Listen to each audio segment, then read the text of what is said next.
running the show here. So Bradley is someone I connected with earlier this year through a mutual contact of ours, Tad Hargrave. Bradley's also based in Canada. You're at West Bradley, I believe, if I remember Yeah, correctly. Salt Spring Yeah. Island, BC. BC. So we are literally coast to coast here in Canada today. And yeah, Bradley, fellow, I would say hippie adjacent, a very cool dude. Once we started to connect and talk about what we're up to, instantly I resonated when he says that he's helping people grow their presence and their businesses online without having to rely on social media. And this to me, I was like music to my ears, because I also recently said that I am not interested in building my business with social media. I've flirted with social media, but I kind of took a hardcore social media break probably about 3-4 years ago. And my business went through the roof as soon as I cut it out. I've recently kind of come back to social media a little bit, but for the most part, my entire business has been built without social media. And I think the intention today was to open up the possibilities, right? One of the principles I think a lot of people should focus on is, if you want to grow a business that fits you and that actually will work for you, and you're not just going to be building a business that burns into a holy mess of tears and exhaustion because you're adopting someone else's model or someone else's way of doing things, you have to find something that matches you, your energy, your personality, right? For some people, social media is exactly that. They love it. They love being on there, and they get an awful lot out of it. That is not me, right? I do not enjoy being on social media. I find it energetic. I find it all consuming, and I really waste time on there. And the more I cut it out, I find the better off I am. So I think the intention today is that Bradley's going to be walking us through his model, his method for ways that you can grow without social media. And I think what he's going to show is a bunch of possibilities for focusing on relationship marketing and ways you can do it without social media. And I think the intention for it is, how can you find the things that resonate with you so that you can start to discover your game. So this is not going to be here's the 1, 2, 3 exact template you need to follow in order to convert without social media, and that there's some secret channel that we don't know about. It's going to be opening up the possibilities for you to explore. And I want you to start leaning into your curiosity, leaning into what you feel would resonate and then what you would be good at, because he's going to give you a lot of options. And I think your goal here today is to soak it in, see what feels right, and then, lean into Bradley's expertise to see how you might be able to explore that more. So with that, Bradley, take it away. I'm excited to see what we're going to be diving into here today, and let's rock. Ross, thank you. Joey, thank you so much for bringing me here and for everybody showing up. This is a fast and furious kind of workshop. My guess is you're going to hear things that you've never heard in the realm of marketing and hopefully get inspired by what is possible. I left social media 7 years ago. I'll briefly touch upon the story of why and what happened today. But before we do that, I always like to start with the question that always surprises me, the answers. And the question is, on a scale of 1 to 10, 10 being you love social media and couldn't live without it, and 1 being you hate social media and would love to live without it, where do you fall on the spectrum of your love-hate relationship with social media? All right, we've got a 3, a 4, a 3. These are like, it's so funny. So this workshop, I have taught this workshop to roughly 4,000 people live in the last 14 or so months. And between 3 and 4 is pretty much the average. I've had like 1 person that was a 9 out of 10 out of 4,000 people that have done this workshop. And I was shocked by that. It's like, it's so funny to just keep doing this and to see these patterns. There's a few other patterns that I'll talk about as we get going here. But I've got some slides. I have a little stick figure that's going to go on a journey with us today. So, welcome to Thriving in Life and Business Without Social Media. We don't need social media. They need us. And my question for all of you is, why do you wish to escape from social media? And by the end of this workshop, you're going to see that the cage is already open and you can just step out of it if you truly want to be free from it. You don't need it. So share in the chat. why do you want to get off social media? What are the reasons that you're like, ew, I don't like this place? Time consuming. It is so time consuming. The dead scroll, just the never ending wall that just goes on forever. We could literally scroll for the rest of our lives and not hit the bottom of that thing. The addiction, always less energy when you're on there. It's overwhelming, distracting, lacking connection, spammy. The time and focus, yes. Yeah, So totally. Like for me, it's like, you know, I don't like it, but anywhere I go anywhere for like 2 minutes, the phone comes with me to check some feed. When I'm addicted to it, like I can't go to the bathroom without grabbing my phone. And I'm like, this is ridiculous. isn't that crazy? Our ancestors went to the bathroom without phones. How did they do it? It's amazing. Well, we're coming back to that. So for me, as I said, I left 7 years ago. My son was born. This is me sitting up on a mountaintop. And I was literally on a mountaintop the day I decided. 3 years before leaving, I created a group on Facebook called Evacuate Social Media. And it was me just like starting to stew on like, how do we do business without social media? Asking the exact questions that I'm going to answer in this workshop. And so within a month after my son was born, or a couple months, I'm up on a mountain. I'm watching the sunset. It's beautiful. I'm reflecting. We just launched a new branch of our business called the Great E-Course Adventure, which was like Indiana Jones meets Saturday Night Live in an online course adventure that teaches you to build courses. And life was blissful. It was an amazing new chapter. And as I'm watching the sunset, all of a sudden I just caught my thoughts and I was already thinking in Facebook speak. So I was already pre-writing what I was going to post later on when I posted that sunset picture and shared my profound insights. And it was in that moment that I realized my brain was hacked, that my thoughts were no longer my thoughts, that they were Facebook thoughts. And it disgusted me. And I did not like that feeling of not having control over my own consciousness, that I was projecting something else out into the world. And in doing so, I left the present moment. And I got home and I told my wife, I'm leaving Facebook. I'm shutting down my accounts. And I reached out to a bunch of my friends that were on Facebook, and I'd spent, 10 years building an audience, 10 years connecting and being in touch with friends and family members. It was like severing a really big tie to my relationships. And that was a very scary moment, but I was fully committed. So some of the very clear reasons as to why I left, and this was then, it's even worse now, I think, for people that are on it, but rather than connect us, it divides us. Rather than being inspired, we feel anxious. I know I felt very anxious, and I'm sure the anxiety's ramped up way more now than it was before. Rather than building friendships, we get followers. And when we really think about that concept, it's kind of weird, a little bit twisted. Rather than creating more connection, we have more loneliness than ever before. I felt extremely lonely even when I was connected. Rather than feeling safe to share our thoughts, we censor them. And now they're being censored for us. And so we can't share our thoughts. It's not safe anymore to share thoughts. And rather than being free, we become addicted to our devices. So these were all the things that were swirling through my head at the time of deleting my accounts and being like, I'm piecing out from this situation. So leaving was crazy. I mean, I can't. When I left, all of the fears about leaving were the things that I experienced in my reality. It was literally like being erased. Everybody's fear is like to not exist, right? It's just to like be erased and have no relevance in the world. I had an online business. I did all my marketing and growth through social media at that time. And I deleted my accounts. And it wasn't like all my friends started texting me. People started picking up the phone and calling me because I was no longer present on social media.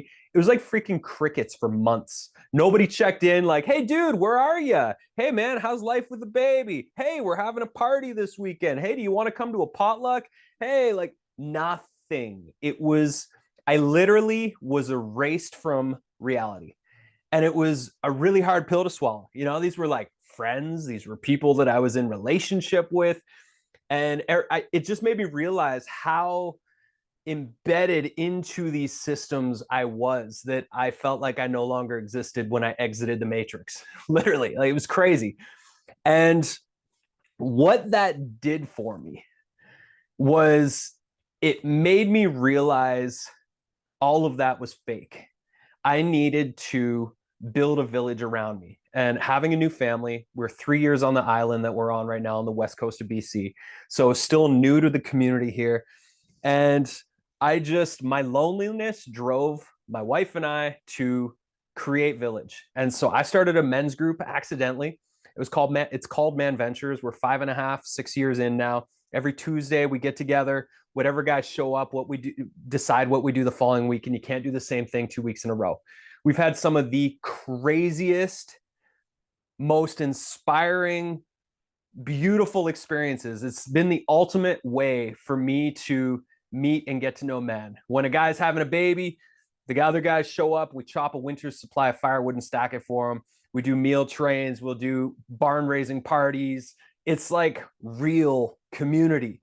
We did a gift exchange the other night. It was beautiful, men butchering their own meat and bringing that meat and gifting it to other men, and just like sharing tools and sharing resources and being willing to show up and help when a brother needs help. And my wife also created a space called the Mama Hive, which started as a small handful of moms who all had babies the same age as our son, who's 7 now. And it's grown into 800 women from our island who are moms and grandmas.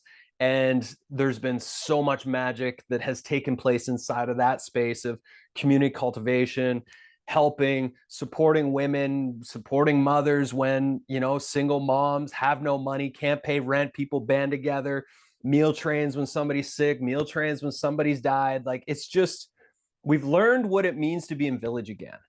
And that can apply directly to how we do business on the internet as well.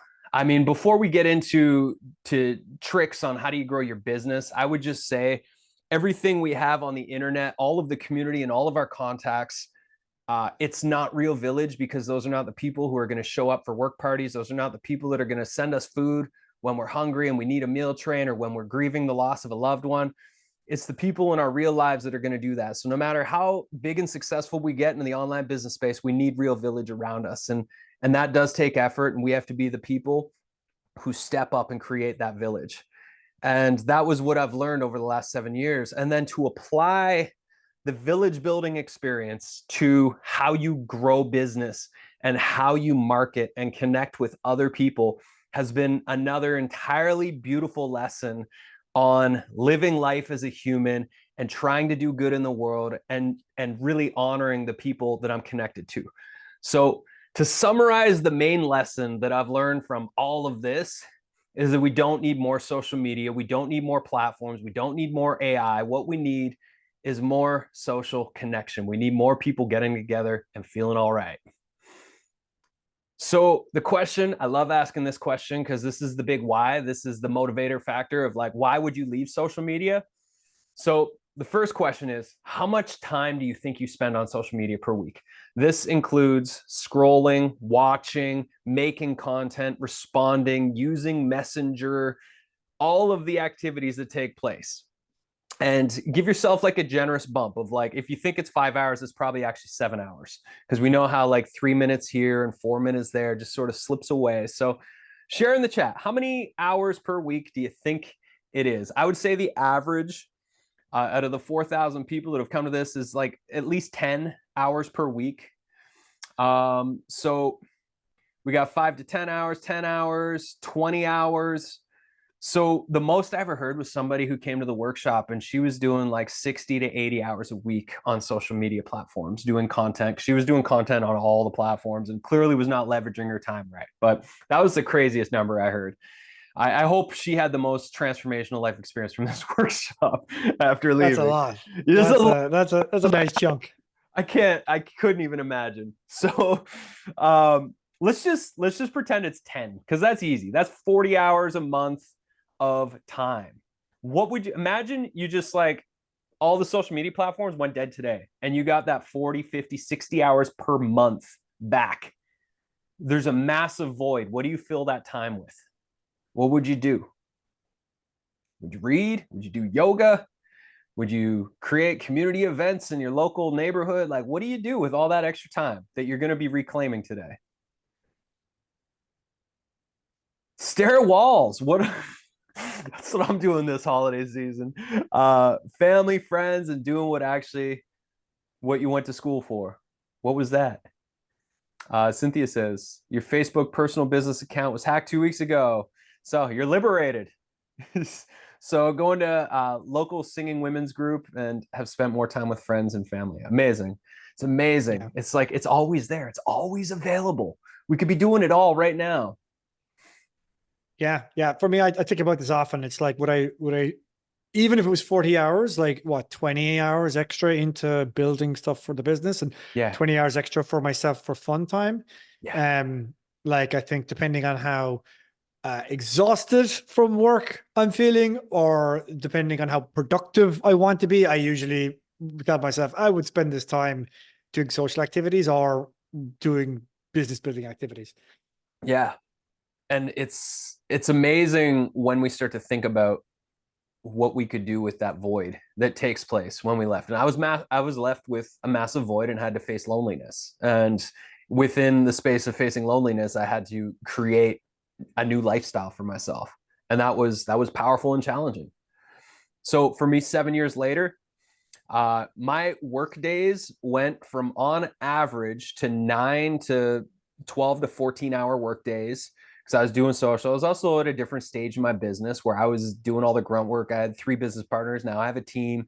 So it's a different phase, but my work days on average are 6 hours. You know, I'll work from 9:30 to 3:30, and then I hang with my kid at the end of the day, and we go on adventures till bedtime. I play golf 250 days a year. I play professional golf on a tour as my hobby. I'll play, 6 to 12 tournaments a year over in Vancouver. My business. So this is one of the key things of like relating it to business. I've grown my business 7 years straight without social media. Don't need social media to grow the business. I've changed my business models, and we're going to get into that, what kind of business model shifts you can go through to accommodate the changes. But I've grown more time for family, more time for adventures. So life has changed positively in every direction. I haven't missed it. So here's a magic formula. How much money do you make from social media? Best guess. How many hours do you spend on social media? So let's just pretend you can calculate 1,000 hours, or sorry, $1,000 per month from time spent on social media. Let's just pretend that's the number. $1,000 a month from people paying you for your services, your courses, etc., for all the posts. Let's just say you're doing that 40 hours a month of time on social media.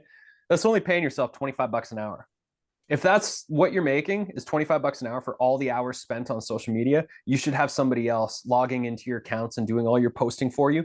That's not your job. You should be getting paid way more for your time and where you're putting your energy. So this is a really important one because it's a wake-up call. Are you wasting your time on social media? If you're getting paid less than $100 an hour for every hour spent on social media, you're wasting your time. You should be doing higher leverage things, and you should pay somebody else to do this. That's just, unless you're okay making that. But most people, you're professionals. What would you charge for your professional services and your professional work? You should be making at the very minimum that much for every hour put into your social media time. So now let's get to the good stuff. How do you build a business without social media? How do you succeed? Every year at New Year's, I pick a word. The word themes my year. It becomes the mantra of the skills that I want to cultivate and the practices I want to have. And the first 2 years after leaving social, I had the same 2 word. I just needed the same word 2 years in a row. And that one word was relationships. How do we be in relationship with each other again? How do we do this authentically and genuinely? And as I said, I had to learn to build village around my family and I so that we could live fulfilling lives, so we'd be connected to community in my real home. And that's translated to how I do business.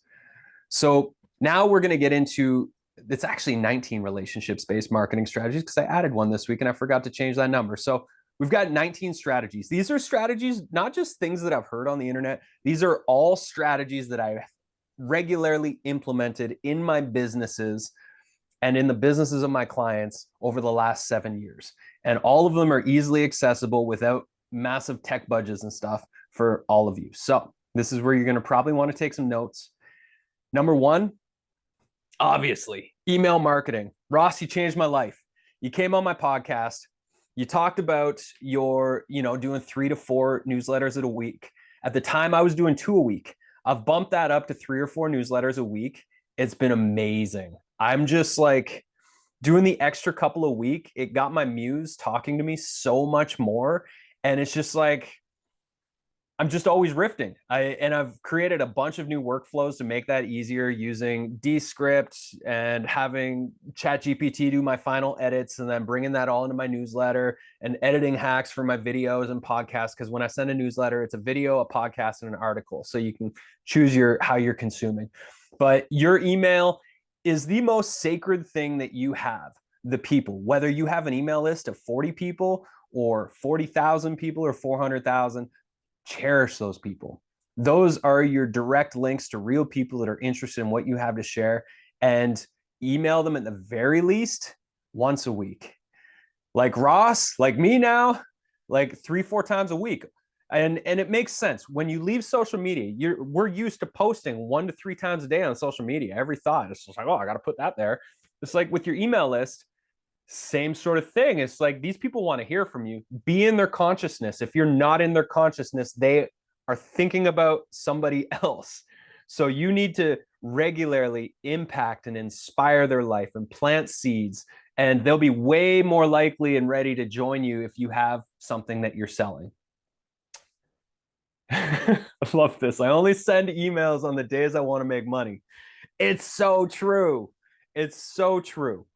So email marketing, this one's obvious, but if I've talked to way too many people, I even heard a story like 2 presentations ago. Somebody had 90,000 people on their email list and had not emailed them in over 6 months.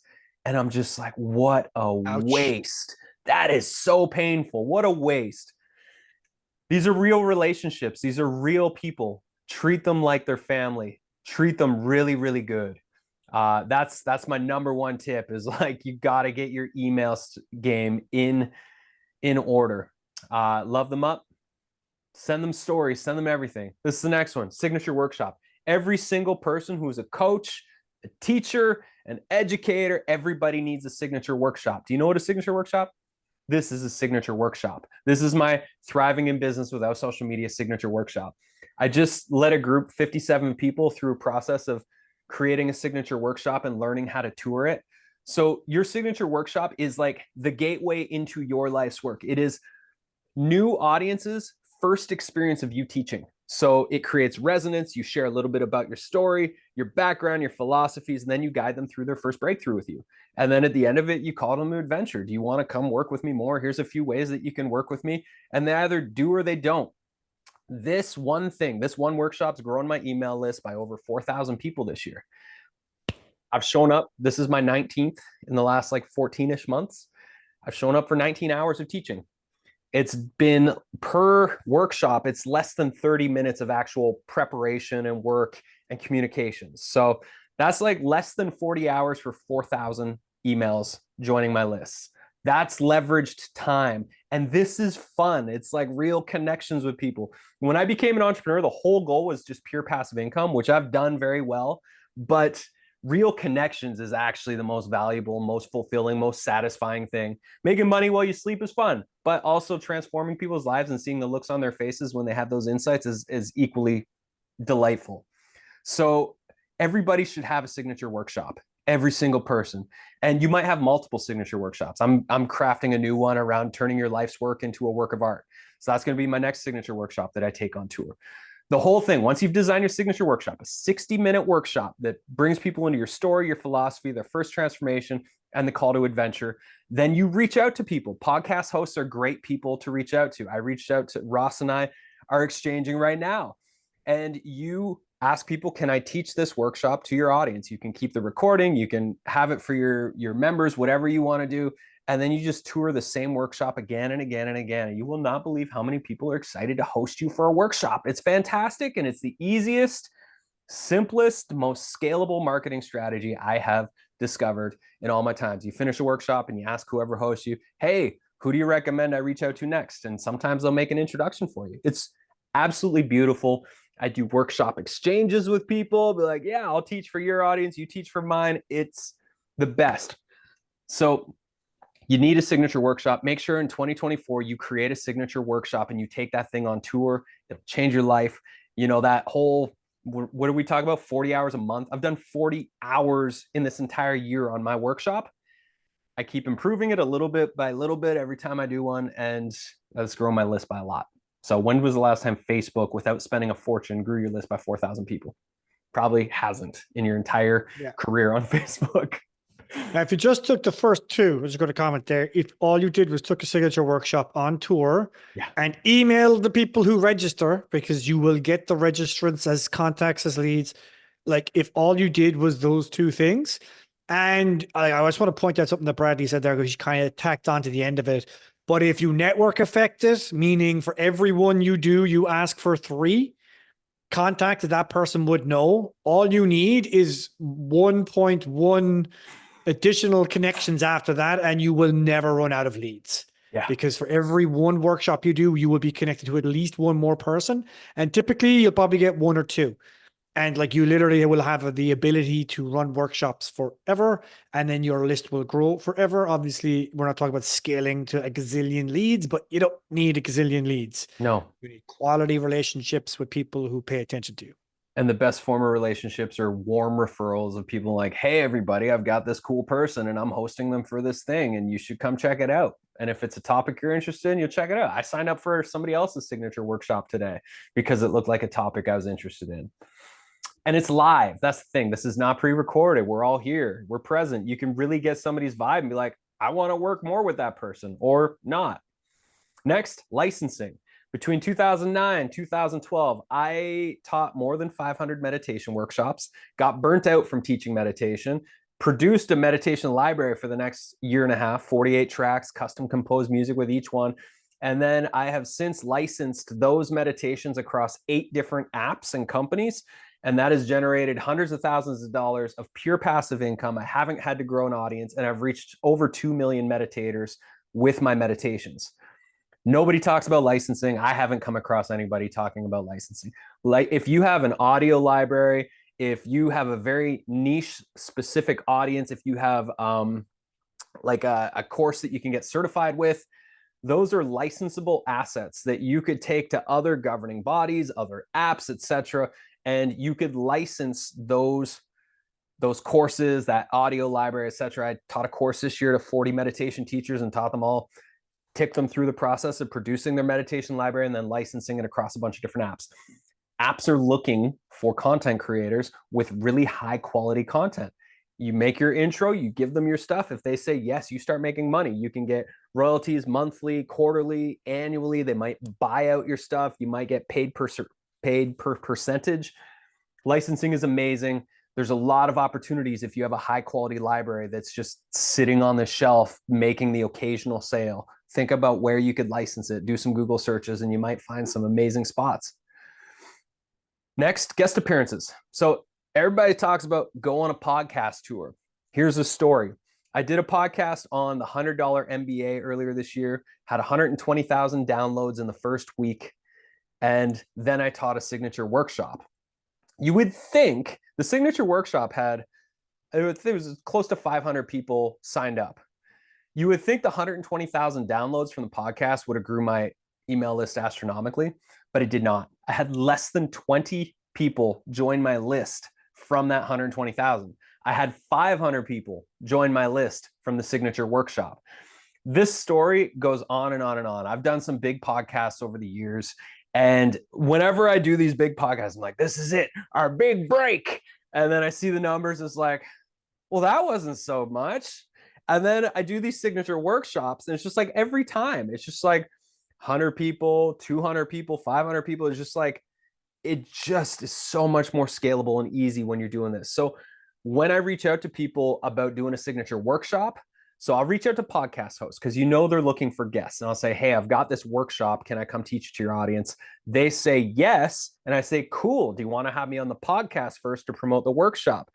And they say yes. Or if they say, no, I'm not interested in the workshop, but come on my podcast, which just happened yesterday. I'm like, great. It's a win-win no matter what. You either get in the podcast or the workshop, most likely. So guest appearances are great. I grew my meditation business back in the day. I had a spreadsheet of all these different platforms that did guest blogging, and I would just submit to like 50 blogs at a time every time I wrote an article, which was once a week. So guest appearances are great. Again, it's relationships. Relationships are amazing. When you have one relationship that feels great, just keep coming back to that relationship and see how you can continually upward spiral together. Next, profit sharing. So this one's really fun.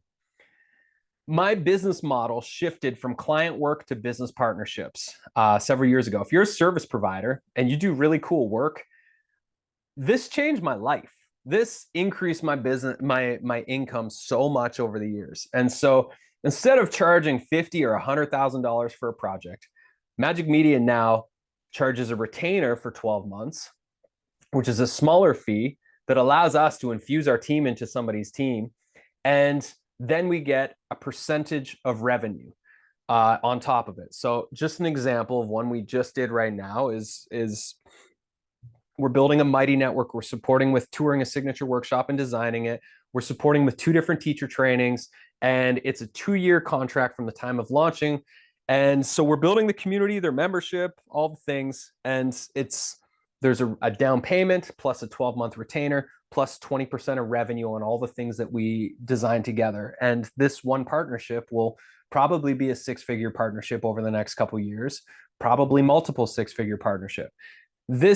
I felt like client work was soul sucking back in the day because I'm an entrepreneur through and through, and I'd pour my heart and soul into a project for 6 months and then it would be done. And the payoff didn't work. What I love is the reward of like, we're all on the same team. Client work, I always felt like an employee-employer relationship, whereas a business partnership is like, we're all the bosses here and we're figuring this thing out together. And it's been very, very, very satisfying for me. Another example of profit sharing, we just launched, for any parents out there, we just launched Majik Kids. So we have an app called the Majik Kids app. We feature the most magical audio stories. We have a massive growing music library of musicians around the world for kids music, imagination meditations, and homeschooling content for every story we release.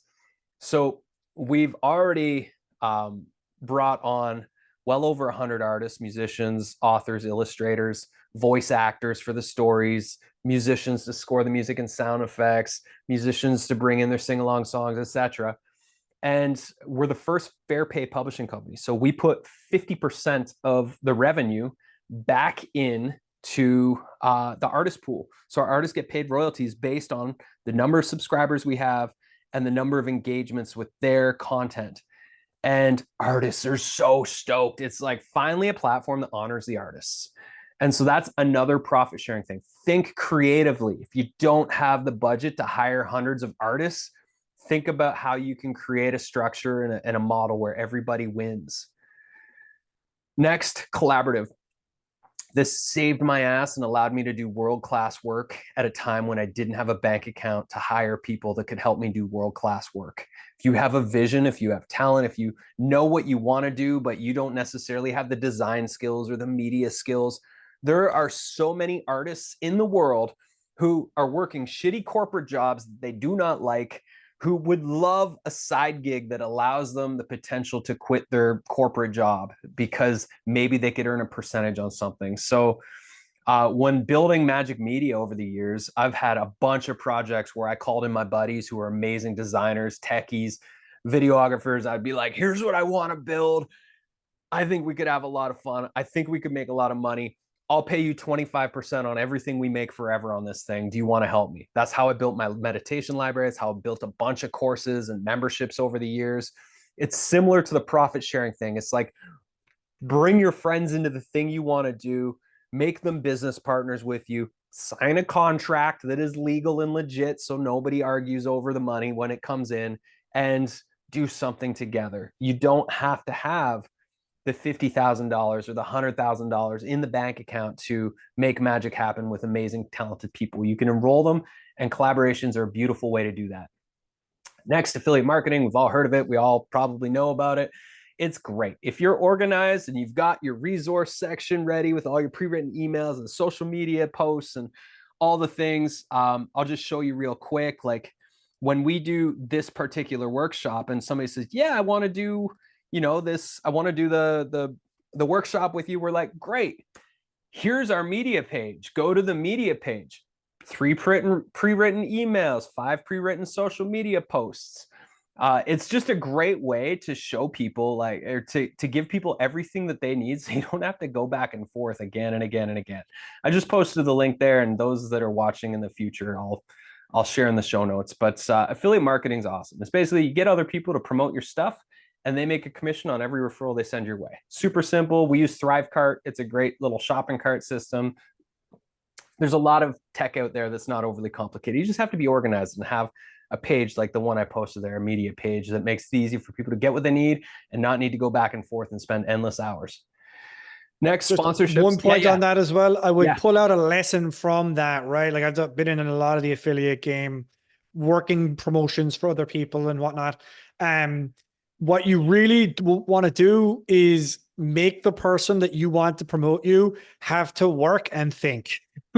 Right? Yeah. The chances of them sending an email about your stuff, and this is not just for affiliates, if there's an affiliate commission. If you want anyone to promote you to their audience, make sure you give them as much pre-written, pre-researched information so that they know exactly what they can send and they can change what you're giving them to send it, right? If you're expecting someone to go out of the way to not only figure out what they have to say and whatnot, and then go write the emails, you're just going to get far fewer people engaging. Yeah. So do the thinking and do most of the work for them, and you'll get an awful lot more people eager and excited to send your stuff to their people. Amen. Getting them to say yes to being an affiliate is different than them actually being an affiliate, and bridging that gap is having everything easily accessible and already done for them so they can copy paste, maybe edit a little bit in their own voice. Next is sponsorships. We'll be doing this with Magic Kids, have done it with Magic Kids. If you have like a podcast that's popular, think about sponsors you could get. I have a buddy who had like a mediocrely popular podcast, nothing like exceptional, maybe 5,000 monthly downloads. And I can't remember the live streaming device. He got one of those like fancy live streaming cameras and switchboards to sponsor. He got $10,000 plus he got a bunch of free gear for like 20 episodes of his podcast. I was like, dude, that is like, you just won. That was a big win. So if you have a podcast and you're actively doing things, sponsors can be great. If you're doing local events in your local area, local workshop, etc., think about local businesses you can partner with. Sometimes it's money, sometimes it's gear, but relationships are the key, and they make the world go round. Next is, this is something I started 3 months ago. I don't do social media. So I booked a 2-hour slot every Friday. I have an invitation in all my newsletters. Book a 15-minute laser focus coaching session. This has been epic. I resisted free coaching sessions for like my whole career, and I've had so much fun doing this 2-hour slot. It's 15 minutes with a 5-minute break between. It's just like, what's the one thing you want help with right now? And we go deep quickly, and then we're done. And it's like at the end of it, I'll send them some notes that I'm taking during the session. I'll send them some links. They know, here's the Magic Mind. If you want to come check it out, that's my online community membership. Here's my next event coming up. If you want one-on-one coaching, here's some links, no pressure. And it's been awesome. It's been profitable. It's been so delightful to connect with so many people from my email list who I had no like personal relationship with, but now there's like a connection and I see them at other events and stuff. I'm like, oh, cool. This is like, it feels more real and solid. So offering like free 15-minute coaching sessions with like a really specific purpose of like, not just a meet and greet, but like this is what we're going to do together in 15 minutes or 20 minutes. And it's great. Next, the thing everybody ignores is family and friends. But if you have a product or a service, remember to tell your family and friends that you're doing this thing, because they're probably like, oh yeah, that weirdo that does that thing. We don't really know what they do, but they do that thing. If you describe what you do and you ask them, maybe, oh yeah, Margaret needs that. Here, Margaret, check it out. Look what they're doing. So you might be able to get some business from family and friends if you ask. I'm definitely that weirdo in my family. YouTube Shorts is another one. So I don't consider YouTube to be social media. I see it more as entertainment. And education. It's not a place where I'm building community and all that sort of stuff. But everybody can have their own definitions of social media. But I played a lot with YouTube Shorts this year, and YouTube greatly leverages YouTube Shorts over regular YouTube videos because they're trying to keep up with TikTok. So if you like making media, have fun getting creative with your media. I've done a lot of, probably several hundred videos this year on YouTube Shorts just playing, and it has been really fun. I use an app editing software called CapCut on my phone, piece together a bunch of little B-roll, do some voiceover, grab some music, and I can put together cool videos in like 15 minutes. So it's a fun way to just be creative and stay inspired and make art, as well as get your message out there. And then here's a bunch of things that we are and have been doing with Majik Kids. Press releases to local media. If you're doing something cool in your local neighborhood, they might want to tell your story. Selling in retail stores, if you have products, we've made probably several thousand book sales just from markets, like our local market on Salt Spring Island here. Generosity marketing. When we launched Majik Kids, I had 10 businesses whose work I love. I reached out to them. I was like, it was Christmas time 2 years ago. Can we send a box of books to all the parents on your team?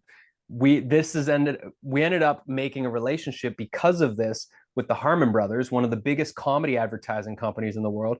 And we have now gone on to produce 30 comedy commercials with them. So they become a business partner because of that connection as a relationship from sending their team a bunch of books. Going on a workshop tour. I toured my meditation workshops. Every year I'd pick some cities. I'd go do 5 2-hour intro workshops that I'd charge $30 for. In those, I'd fill up the room. The yoga studios I go to would fill up my workshops for me and promote them. I would then sell my audio library at the end of the workshop, and I would sell a day-long workshop at the end of the week. And I would come home, my pockets would be full of cash just from picking a city, 5 intro workshops, 1 day-long workshop, and selling my products at the back of the room. Contests and local partners. So as I said, comedy videos. So there's a big strategy behind this. Majik Kids, we will be on social media for Majik Kids in the new year. We're going to be spending tens of thousands of dollars on advertising for these 30 comedy commercials that we produced with the Harmon Brothers. I won't be the guy on social media. We have one of the best marketing agencies that's going to be doing all of our advertising and all of our budgeting. And to me, it's like, if you're going to do social media, that's how you do it. You get people that know what they're doing. You get them to help you write the best ads possible. They know they're testing, they know their numbers, and then they do it for you. I have no desire to be doing it. So those are the 19 strategies. How social media can work for you: having a strategy, knowing what you're actually doing when you show up to the platforms, having a publishing schedule and being consistent with that, being disciplined with your time.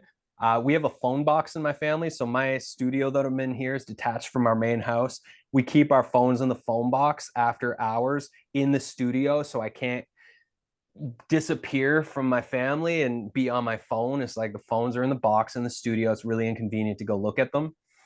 Hire a team, which we did with Harmon Brothers, and make your work art. So that's how you stand out in the sea of sameness, is you got to make your work art. Get yourself a phone box, Ross says. It's life-changing. It's so simple. Build one. If you like social media aspects of it, we use Mighty Networks. We've built somewhere between 15 and 20 communities over the last 4 or 5 years. Mighty Networks is great because you can have your forum, you can have lots of different spaces, courses, online live streaming, blogging. You can do everything. You can do so many business models inside of Mighty Networks. It's a great platform.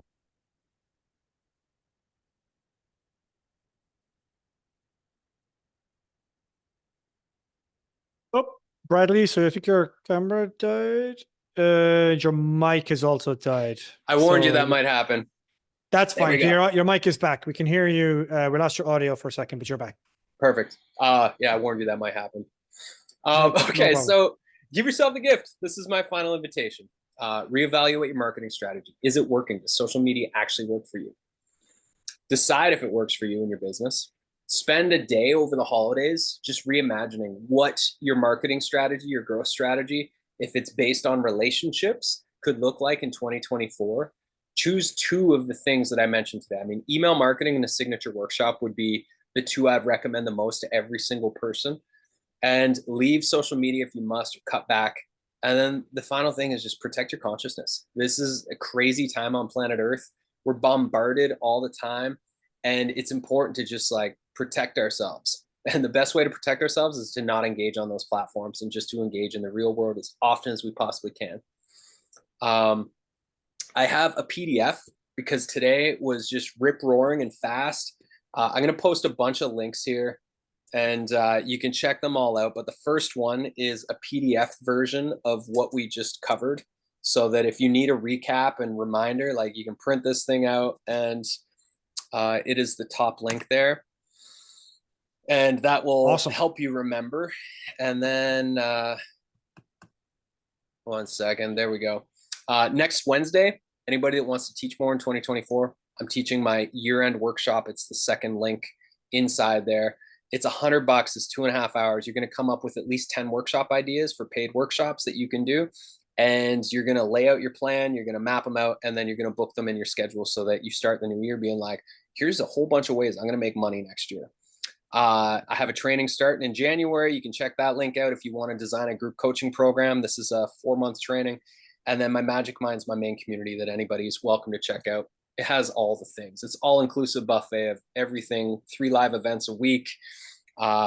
It comes with the signature workshop training I did, the business and meditation training around licensing and building your audio library, many courses, many templates, etc. $247 a month, and it's all inclusive. You get a coaching session with me straight away, and it's a pretty epic group of humans. And also, the final link in all of those links I just posted is around booking a free 15-minute coaching session. They're all done for the year. I think my last ones on tomorrow are all filled up, but book in for next year. Book in January or February and get yourself in if there's anything that resonates and you want some time to brainstorm some of the things that are coming up today.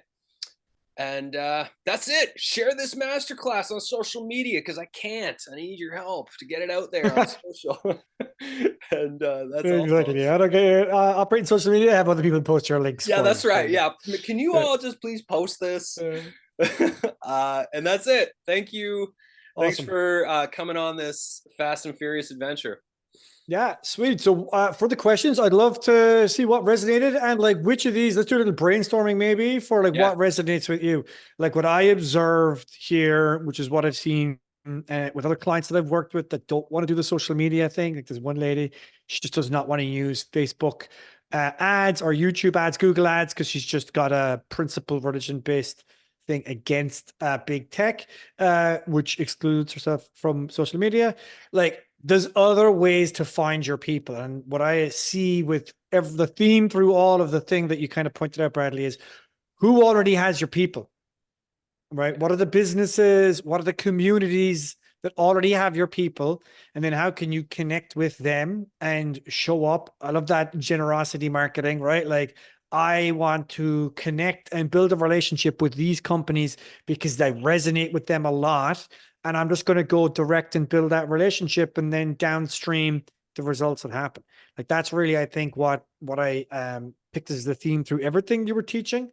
So I'm curious for the folks in the group, like which of these approaches did you find like, oh, I'd love to do that, or I can see places I could apply that. I'd love to do a little brainstorming or Q&A around that. Or if you just general Q&A, that'd be great. But for the last little bit here, I think it'd be cool to talk through what you're seeing, what questions you've got for Bradley about applying it. And while we're waiting, I'll just say the field of dreams, if you build it, they will come as a lie. You have to decide what you want, decide how you're going to do it, and then go get it. And that's, you know, like the relationships, the building the village in my home island, the cultivating these relationships, and going after licensing partnerships, like all of the pieces, finding I went after those. I knew what I wanted and I went after them and I asked. And that's, you know, that's a part of the growth that we have to go through. Yeah, people knock on my door from time to time, be like, hey, I want to hire you. But a lot of the time, a lot of my successes come from just being like, just going for it. Totally. Yeah. And I think as well, it's interesting. I saw a, awesome. So Robin saying, call coming up. We'll check it out again. Awesome. Yeah. You too, Robin. Yeah. Thanks a lot. Awesome. Ciao soon. But yeah, I think one of the things I've seen is there was like data on how people meet their partners, right? Historically over time, like romantic partners. And it was, there was a set number of ways. And then circa 2007, 2009, or whatever, WhatsApp came out, the social Tinder and all the dating apps, it's just literally gone up online. And all of the others have just like all 6 other ways that people historically would have met people, like work and through family and through friends, all just took a nosedive off the cliff. And I was just like, people are miserable with that approach. And all those other ways still work if you would just go and like show up in those channels, right? So that's interesting. Joey's saying, I'm a fan of all the versions of the referral strategies. People sometimes are shy to talk about themselves or what they do, but it really is in service of people. We can help to share what we do. Totally. Yeah. Yeah. Yeah. I mean, really the moral of the story here today is just rethinking how we want to be in relationship with others. How do we want people reaching out to us and engaging with us, and how do we want to step into that and engage in the same way with others, like you and I, we were strangers until like 6 weeks ago when we met on my podcast, and we're doing this.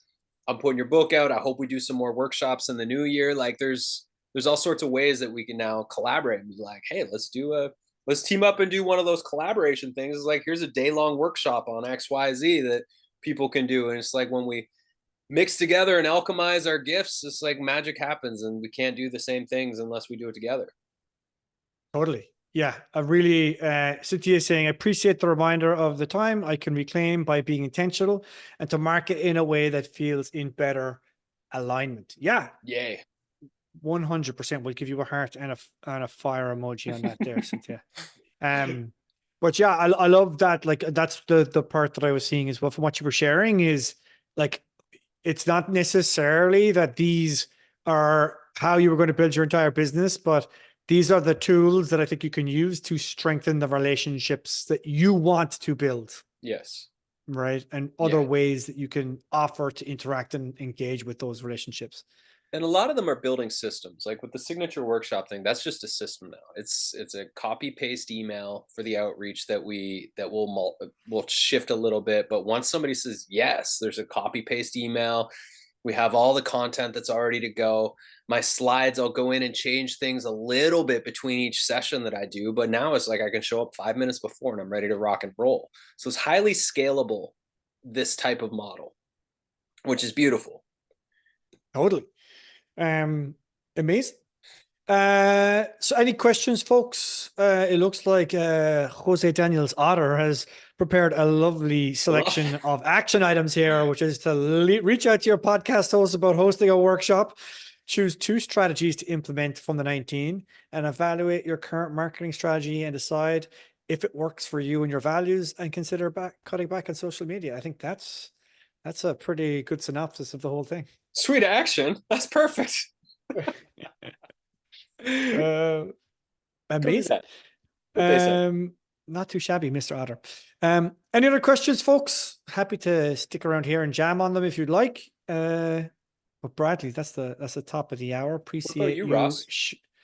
Yeah, so I've had an ongoing relationship with social media. I find just my brain, if I look at my patterns of myself, anything that is got an infinite loop programmed into it by a designer, I struggle with control boundaries. So I noticed this first, like with video games, like online competitive multiplayer video games that are team-based.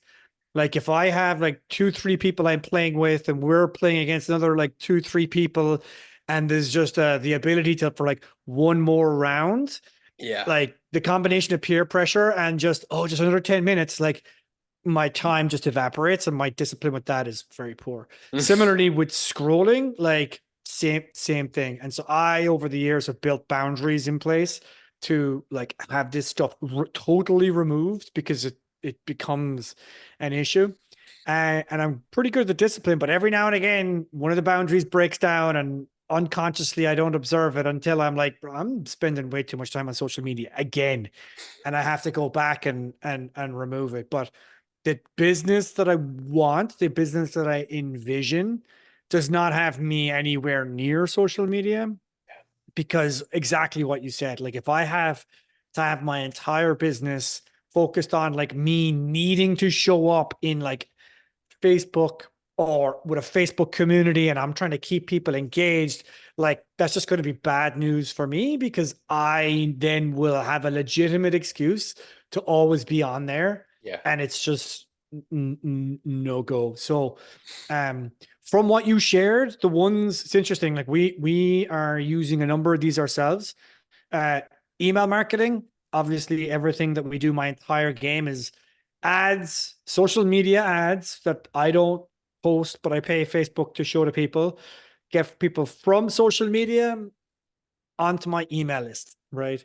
And then I'm just going to patiently and methodically build a relationship with people through there and just give them lots of opportunities to get started, right? That's Yeah. like my number one go-to move. Now, the next question is, okay, well, how do you get more people on your email list? And what's interesting is the number of your strategies, like we are using or will be using, like the workshops, we've done that. One of the other ones I would add to this, which like I think would fall under a couple of things that you added in there, is like a list swap, which kind of would be a guest appearance, you might call it, but it's like, it's a guest appearance on my email, right? Like I promote like your workshop, or I promote just you, like get on Bradley's email list or just download Bradley's book. Like you, I think, will be mentioning that you're going to like mail Yeah. about our book. And that's great. Like I don't necessarily have to do the workshop. I may do a workshop for your audience at some stage, but the intention is just, hey, Bradley's got an audience. There's going to be some people there that would like our message. Here's the thing for Bradley to give away. It's kind of just like a free gift or whatever. And I think with those three things, the workshops, the having people do the list swaps, and then us just emailing them, really that's all we need to do, you know. We might do some guest trainings for some other communities, but for the most part, I think those are like the three that going back to what I said at the first, fit my game. My game is I'm going to get you on an email list and I'm going to mail you a bunch because that's a strength of mine, right? Which Yeah. is why I was saying at the top, like find your game and then see which of these are going to be useful for what you're going to do. Yeah. And as like people getting started, you might not know your game yet. You might have to dabble a little bit to discover your game. But I would just say everybody would be benefiting from becoming a stronger writer. Yes. Yeah. Yeah. The only people I would exclude from that is if like some people just have an emotional dread at the thought of writing. I think what you need to become is prolific or more prolific, whether that's video content or writing content or some form like audio content. I think writing, I think, would be a good label for the thoughts and the ideas that are in your head. Yeah. Getting those out frequently to be shared with other people, that I think is really what every business needs. I agree with you that everyone should practice their writing, but some people, there's a handful of individuals where just the thought of them having to like write just sends them into a confusing blitz. If that's you, consider recording your content and then sending an email to the recorded content. Yeah. Yeah. With that, since I upgraded my newsletter, there's days I'm just like, I'm inspired. I'll pull up my phone, I'll do a video, and then I'll throw that video in Descript. I'll print the transcript, run the transcript through ChatGPT, turn it into the article version without losing my voice and my thought thread. And then that becomes the newsletter part. And then the selfie video is the video. And then I grab the audio from that and just put it up on SoundCloud. And like that whole creative process to get that newsletter ready to go and all the content published is less than an hour. Totally. I mean, these tools that we have now are pretty incredible. Yeah. Yeah. And I think that's, you know, whether you're using these tools or not, I don't think you have to be like an AI legend, but I think there's a lot of tools to help you speed up time from the thought in your head to the thought being shared with your audience that you're trying to build a relationship with. Yeah. So Process for the win, indeed. All right, folks. Any other questions here? Any other thoughts? Yes, thank you so much, Bradley. So, Bradley, anything else you'd like to add here before we kind of wrap up? We really appreciate you coming and doing the workshop and showing up here with such a fantastic shirt and such amazing ideas. Is there anything you'd like to add? These things work. You don't need social media, and it's liberating to take a break away and redesign your life and your marketing and business without it. And what I shared today is like it's a journey. It was painful, and I'm on the other side, and it doesn't have to be painful for everybody. And yeah, I'm grateful I made the leap all those years ago. Absolutely. And thank you. Yeah, thanks for hosting me and bringing me into the space. And I'm looking forward to jamming more in the future about all sorts of other topics. Absolutely, dude. And so the links, everyone's got the links to check you out there. Check out Bradley's podcast as well. I know that's not there, but register for his stuff. If this resonates with you, and go check him out at Magic Media and the podcast. It's awesome. It's fab. So amazing. Thank you.